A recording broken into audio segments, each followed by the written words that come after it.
In the untamed wilderness of the American West, survival wasn't guaranteed by law or civilization. It was won with gunpowder and nerve. While thousands tried to tame the frontier, only a select few carved their names into legend through acts of such incredible daring that their stories seem almost mythical. But these weren't myths. These were real people who lived by their own code in a world where hesitation meant death and reputation was everything. Today, we're counting down 12 of the most dangerous gunslingers who ever walked the dusty streets of the Wild West. Their stories are so extraordinary, you'll question whether they could possibly be true. Number 12. John Ringo. They found him sitting against an oak tree, a bullet wound in his head, and his boots mysteriously removed. To this day, nobody knows for certain what happened to John Ringo in Turkey Creek Canyon. Born in Indiana in 1850, John Peters Ringo grew up in a family tragedy that may have shaped his violent future. During their journey to California, his father accidentally shot himself with a shotgun while unloading supplies from their wagon. Young John witnessed it all at just 14 years old. Ringo drifted into Texas after the Civil War, where his education and intelligence set him apart from typical frontier drifters. He could quote Shakespeare and discuss classical literature, yet he possessed a hair-trigger temper that made him one of the most feared men in Arizona territory. His deadly skills with a pistol were matched only by his brooding, melancholic nature, earning him a reputation as a gentleman outlaw. In Tombstone, Ringo aligned himself with the Cowboys faction, putting him at odds with the Earp brothers and Doc Holliday. Witnesses reported intense verbal confrontations between Ringo and Holliday, with both men nearly drawing their weapons on multiple occasions. Some historians believe their mutual hatred stemmed from intellectual rivalry as much as territorial disputes. On July 14, 1882, a teamster discovered Ringo's body in the Arizona wilderness. His revolver hung upside down on his finger, one chamber fired. The official verdict was suicide, though many believed otherwise. Some whispered that Wyatt Earp had returned for vengeance. Others claimed Doc Holliday finally settled their feud. A few even suggested fellow outlaw buckskin Frank Leslie was responsible. The mystery of John Ringo's death remains one of the Old West's most enduring puzzles, ensuring his legend lives on long after that lonely afternoon in Turkey Creek Canyon. Number 11. Belle Starr. In a world dominated by male outlaws, one woman rode alongside the most dangerous men of her era and commanded their respect. They called her the Bandit Queen. Born Myra Maybelle Shirley in Missouri in 1848, she received a refined education at the Carthage Female Academy, where she mastered classical piano and studied languages. Her comfortable upbringing seemed destined for society life, not the outlaw trail. But the Civil War shattered her world. Her brother Ed rode with Confederate guerrillas and was killed by Union troops. The Shirley family farm became a haven for bushwhackers, including the James and Younger brothers. It was in this crucible of war and rebellion that refined Myra transformed into Belle Starr. She married Jim Reed, a former Confederate guerrilla turned outlaw, and together they ran stolen horses across the Texas-Oklahoma border. Belle's sharp mind became the gang's greatest asset. She planned robberies with military precision and could talk her way past lawmen with charm and cunning that would make a confidence artist envious.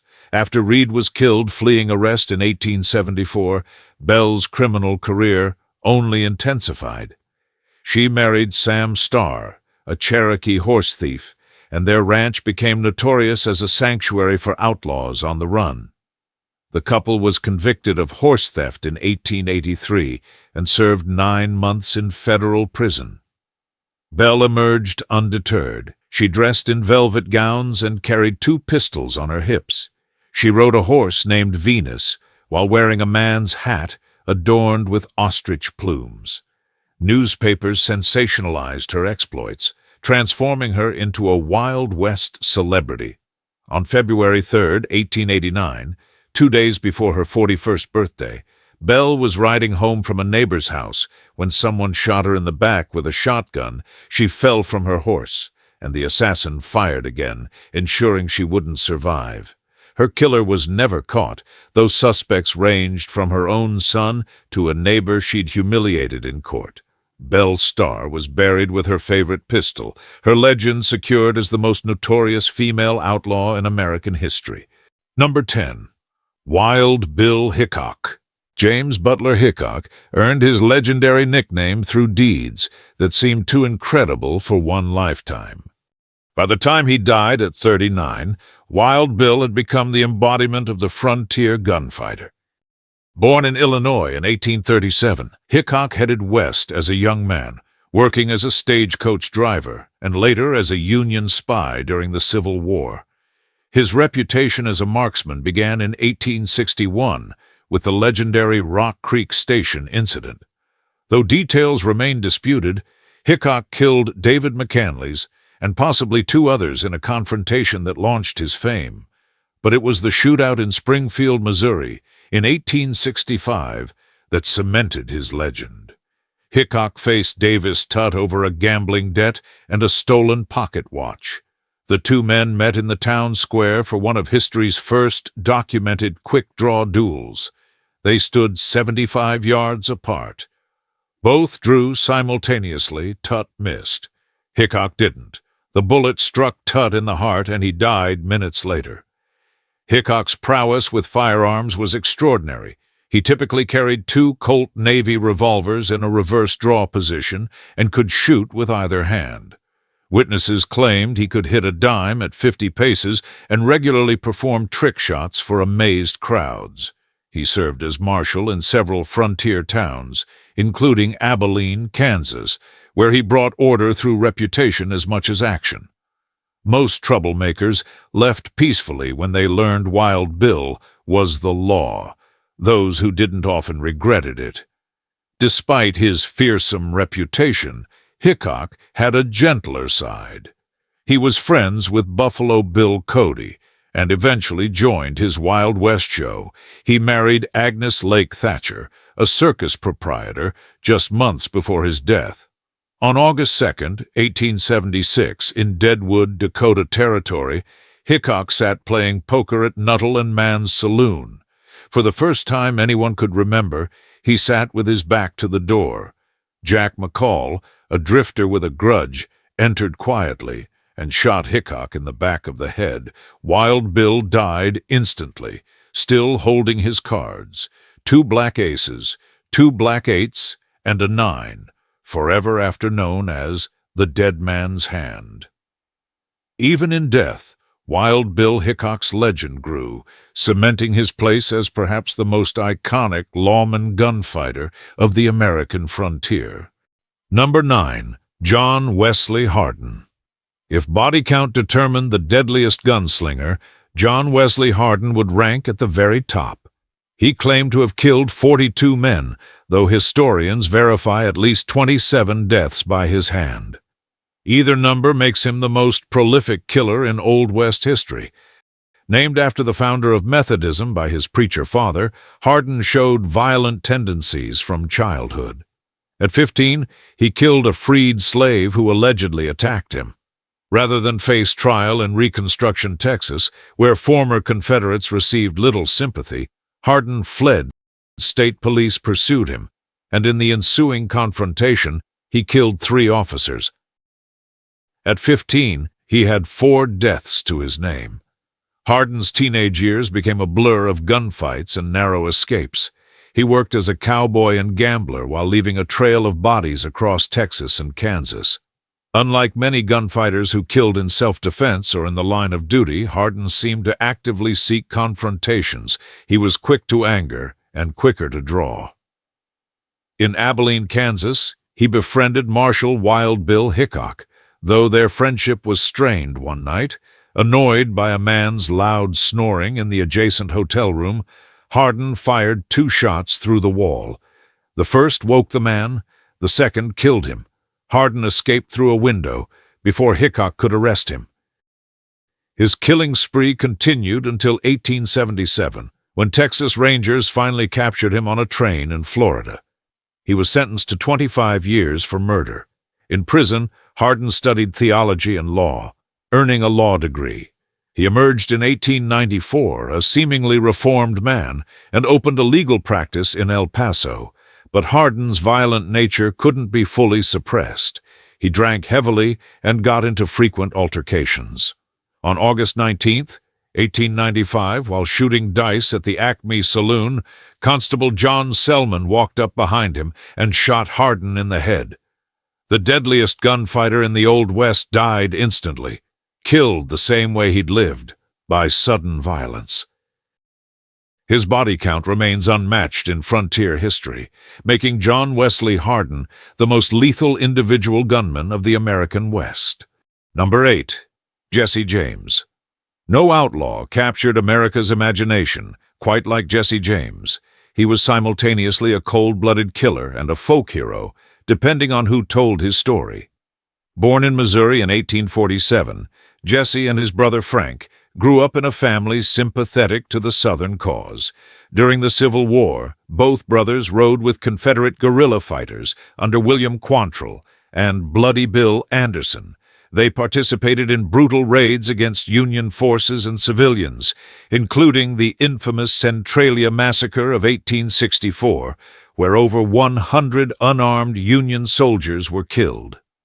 When the war ended, Jesse and Frank couldn't, or wouldn't, return to peaceful life. In 1866, they joined with the younger brothers to form the James Younger Gang, launching a 15-year crime spree that terrorized the Midwest. They pioneered the daylight bank robbery, hitting their first target in Liberty, Missouri in 1866 and making off with $60,000. Jesse became the gang's leader, known for his intelligence and ruthless efficiency. He planned jobs meticulously and showed no hesitation in using violence. During a train robbery in 1881, when a conductor refused to open a safe, Jesse reportedly shot him without a second thought. Despite his brutality, Jesse cultivated a Robin Hood image. He occasionally left press releases at robbery sites, claiming he stole from corrupt banks and railroads that exploited common farmers. Whether this was genuine motivation or clever public relations, many Missourians viewed him as a hero fighting against northern carpetbaggers and big business. After the disastrous Northfield, Minnesota raid of 1876 destroyed his gang, Jesse formed a new crew with younger, less experienced men. This proved his undoing. On April 3, 1882, Jesse stood on a chair to adjust a picture in his home. Robert Ford, a new gang member seeking reward money, shot him in the back of the head. Jesse James was only 34 when he died, but his legend was just beginning. Within weeks, songs and dime novels celebrating his exploits flooded the country. He became the template for every outlaw anti-hero that followed, proving that in America, even killers could become legends. Number 7. Doc Holliday. Few friendships in the Old West are as famous as the bond between Wyatt Earp and Doc Holliday. It was a partnership forged in violence and sealed in loyalty that lasted until death. Born John Henry Holliday in Georgia in 1851, he seemed destined for a respectable life. He earned a dental degree from the Pennsylvania College of Dental Surgery at age 20 and opened a practice in Georgia. Then tuberculosis struck, the same disease that killed his mother when he was 15. Doctors gave him months to live. Seeking a drier climate, Holliday headed west. Unable to maintain a dental practice due to his persistent cough, he turned to gambling for income. He proved exceptionally skilled at cards, but his reputation for violence grew when he killed a man in Dallas over a gambling dispute. In 1878, Holliday saved Wyatt Earp's life during a saloon confrontation in Fort Griffin, Texas. This act began one of the West's most famous partnerships. Holliday followed Earp to Dodge City, then to Tombstone, Arizona, where their names would be forever linked to frontier legend. In Tombstone, Holiday became a target of the local Cowboys gang, who spread rumors that he'd robbed a stagecoach. Tensions escalated throughout 1881. On October 26th, City Marshal Virgil Earp deputized Holiday, and together with Wyatt and Morgan Earp, they confronted 5 cowboys near the OK Corral. The 30-second gunfight left 3 cowboys dead and changed the mythology of the American West forever.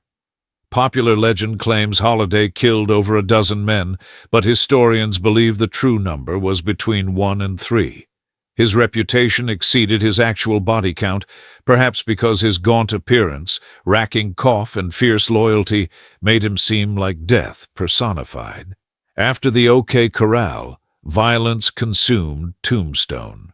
When Morgan Earp was murdered, Holiday joined Wyatt's federal posse in hunting down those responsible. They killed at least 3 men before leaving Arizona ahead of arrest warrants. Holiday spent his final years in Colorado, his health steadily deteriorating. He died in bed in Glenwood Springs on November 8, 1887, at age 36. His last words were reportedly, "This is funny," apparently amused that he died in bed rather than in a gunfight, as he'd always expected. Doc Holliday's life was marked by violence and disease, but his unwavering friendship with Wyatt Earp elevated him from a tubercular gambler to an enduring symbol of frontier loyalty. Number 6. Butch Cassidy. Born Robert Leroy Parker in Utah in 1866, the boy who would become Butch Cassidy seemed an unlikely candidate for outlaw fame. He grew up in a Mormon family and worked honest ranch jobs throughout his youth. His path changed when he befriended Mike Cassidy, a cowboy who taught young Robert to shoot and handle horses, and occasionally rustle cattle. When Robert left home at 18, he adopted his mentor's surname as a tribute, and eventually picked up the nickname Butch while working in a butcher shop. Cassidy's first confirmed robbery came in 1889, when he and 3 partners hit the San Miguel Valley Bank in Telluride, Colorado, stealing over $20,000. He used the proceeds to buy a ranch near the infamous Hole-in-the-Wall hideout in Wyoming. Some historians believe this ranch served as a front for organizing criminal activities. In 1896, Cassidy assembled the Wild Bunch, perhaps the most successful outlaw gang in American history. Unlike the James Younger gang's bloody raids, Cassidy preferred careful planning and minimal violence. He believed dead men couldn't spend money, and that unnecessary killing only brought more lawmen. This philosophy kept his gang operational longer than most. The Wild Bunch specialized in train robberies, hitting Union Pacific trains repeatedly with such success that the railroad hired Pinkerton detectives specifically to hunt them down. Cassidy's greatest heist came in 1899 when they stopped a train near Wilcox, Wyoming, and dynamited the safe, escaping with over $30,000. As law enforcement pressure intensified, Cassidy fled to South America in 1901 with his partner Harry Longabaugh, the Sundance Kid, and Longabaugh's girlfriend, Etta Place. They attempted ranching in Argentina but eventually returned to robbery. Official records state that Bolivian soldiers killed Cassidy and Sundance in 1908 after a shootout. However, their deaths were never conclusively verified. For decades, rumors persisted that Cassidy survived and returned to the United States. Living quietly under an assumed name, some family members claimed he visited them in the 1920s. Historical research have failed to definitively prove or disprove his survival, leaving Butch Cassidy's fate as one of the Old West's most intriguing mysteries. Whether he died in Bolivia or lived peacefully in obscurity, his legacy as the West's most gentlemanly outlaw remains secure. Number 5. Billy the Kid. Perhaps no gunslinger has been more mythologized than Billy the Kid. Hundreds of books, dozens of films, and countless songs have told his story, yet much of what everyone knows about Billy is fiction. Born Henry McCarty in New York City around 1859, he moved west after his mother died of tuberculosis. He worked various odd jobs before falling into petty crime as a teenager. He killed his first man at 18 during a dispute in Arizona, then fled to New Mexico. In Lincoln County, Billy found work with rancher John Tunstall, an Englishman locked in a bitter feud with local merchants Lawrence Murphy and James Dolan. When Murphy's men murdered Tunstall in February 1878, Billy joined a group of Tunstall's ranch hands, who called themselves the Regulators. They were deputized to arrest those responsible, beginning the Lincoln County War. The conflict spiraled into a series of ambushes and gunfights that killed dozens. Political corruption ran deep, with the territorial governor ultimately siding with Murphy's faction. The Regulators were branded outlaws despite their initial legal standing. Popular legend claims Billy killed 21 men, one for each year of his short life. Modern historians believe the actual number was likely 4, with perhaps 4 more killed by groups he participated in. Those who knew him described Billy as charming, intelligent, and quick to laugh, hardly the heartless killer of dime novels.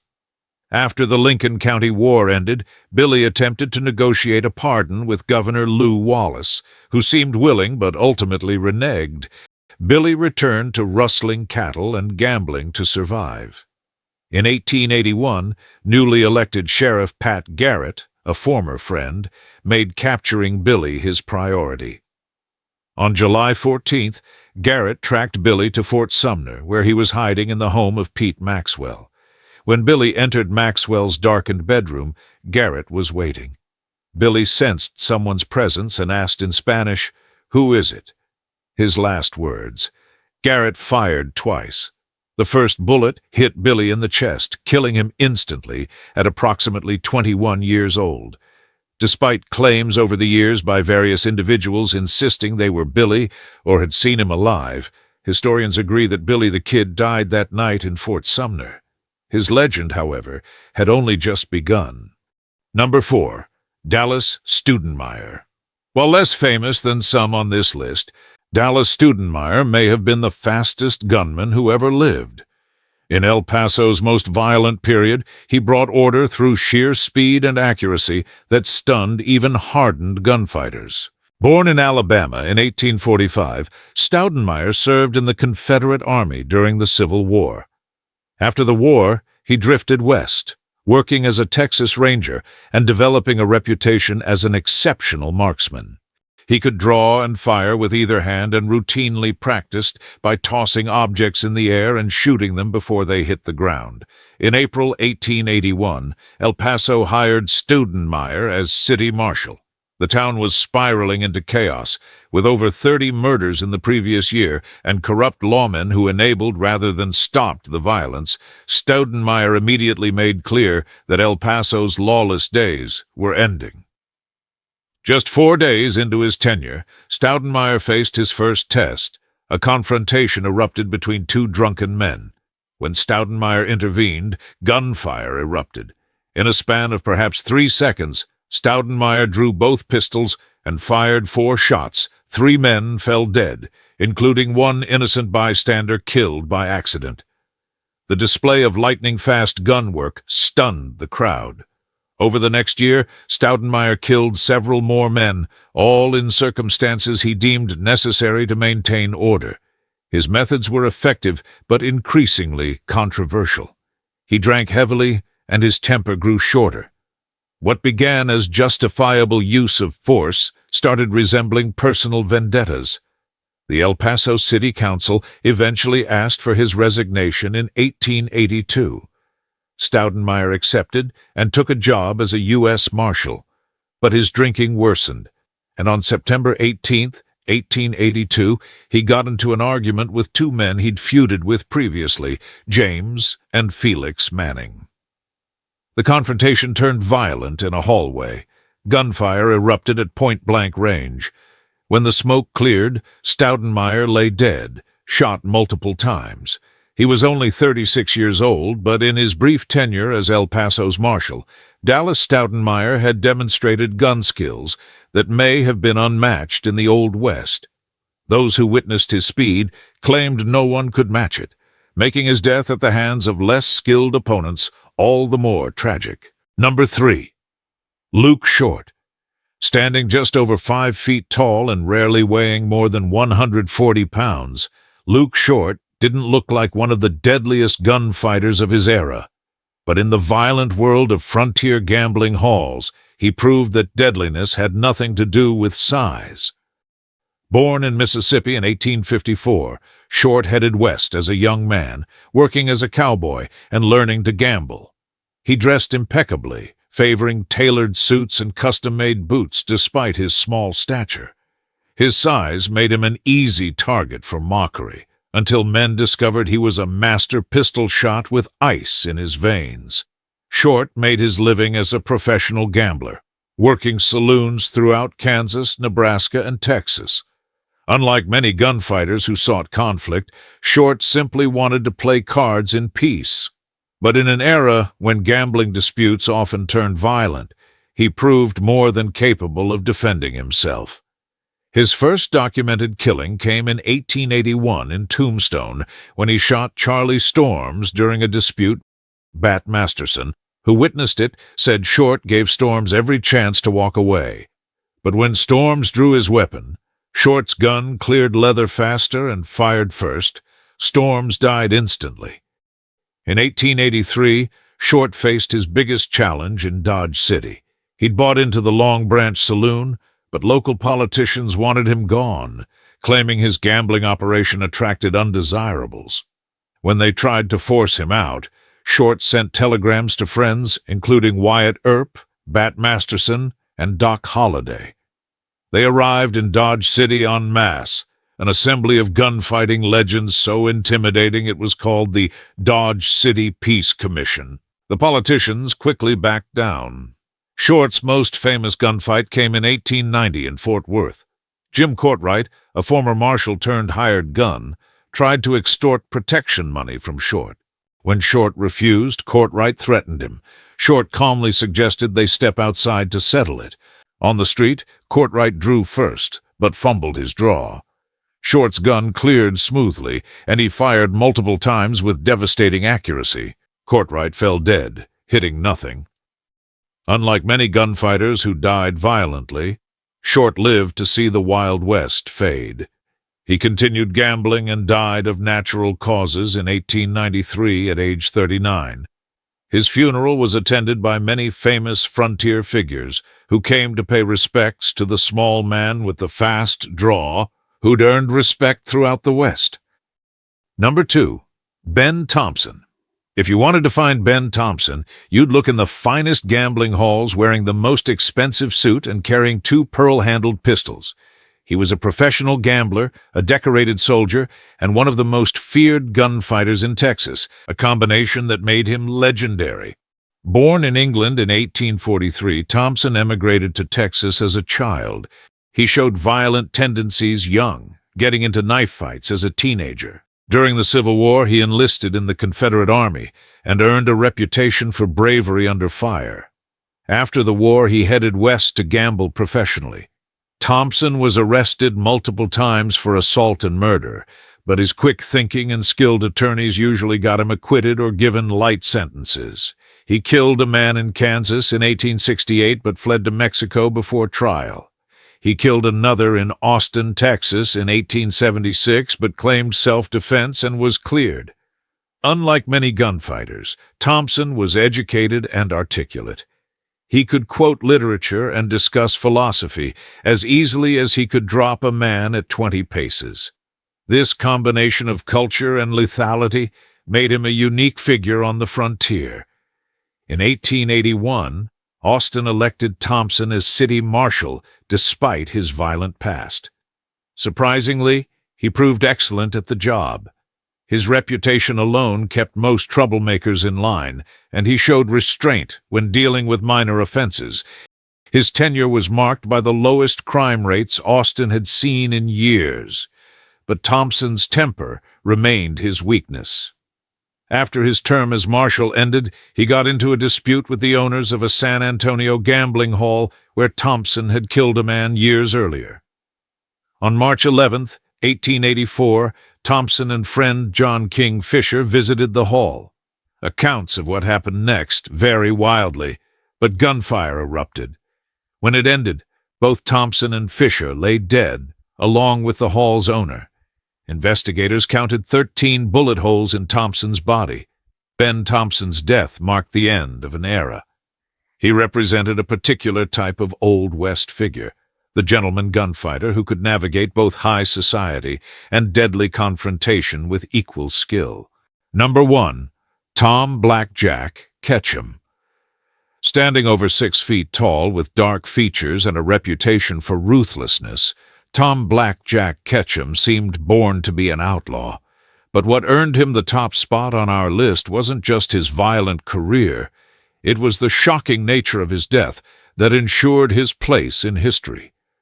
Born in Texas in 1863, Ketchum and his younger brother Sam drifted into crime after their parents died. They started with cattle rustling before graduating to train robbery. Tom proved a natural leader, forming a gang that operated along the Colorado-New Mexico border in the 1890s. Ketchum's gang specialized in robbing trains on the Colorado and Southern Railway. They hit the same stretch of track repeatedly, showing either remarkable confidence or stunning stupidity. Railroad officials grew increasingly frustrated as Ketchum escaped capture time after time. Unlike some outlaws who avoided violence, Ketchum earned his deadly reputation honestly. He killed multiple lawmen who tried to arrest him and showed no hesitation in shooting anyone who stood between him and his goals. One witness described him as the most dangerous man I ever encountered. No conscience whatsoever. In August 1899, Ketchum attempted to rob a train single-handedly near Folsom, New Mexico. The conductor, Frank Harrington, grabbed a shotgun and fired, hitting Ketchum in the arm. Wounded and bleeding, Ketchum managed to escape on horseback, but was captured the next day. His arm was so badly damaged that doctors amputated it. Ketchum was convicted of attempted train robbery, which, under New Mexico law at the time, carried a mandatory death sentence. He was scheduled to hang in Clayton on April 26, 1901. A large crowd gathered to witness the execution, many traveling long distances for the spectacle. What happened next stunned the entire frontier crowd. When the hangman pulled the lever, the rope turned out to be too long. The force of the fall caused a catastrophic failure of the execution, resulting in Ketchum's death in a manner far more violent than intended. Witnesses were shaken, and newspapers across the country reported on the badly botched hanging, making Tom Ketchum's final moments one of the most infamous scenes in Old West history. The incident led to changes in hanging procedures across several states. Ketchum's death was so notorious that it overshadowed even his violent career, ensuring that Blackjack Ketchum would be remembered as the outlaw whose end was more sensational than his crimes. There you have it. 12 of the most dangerous and unforgettable gunslingers to ever ride through the American Old West. Their stories remind us of a time when justice was swift, life was cheap, and legends were made at the end of a smoking barrel. And don't forget to subscribe to the channel for more incredible true stories from the American frontier. Every week we bring you tales of outlaws, lawmen, and legends that shaped the Wild West. Until next time, partners, stay safe out there on the frontier.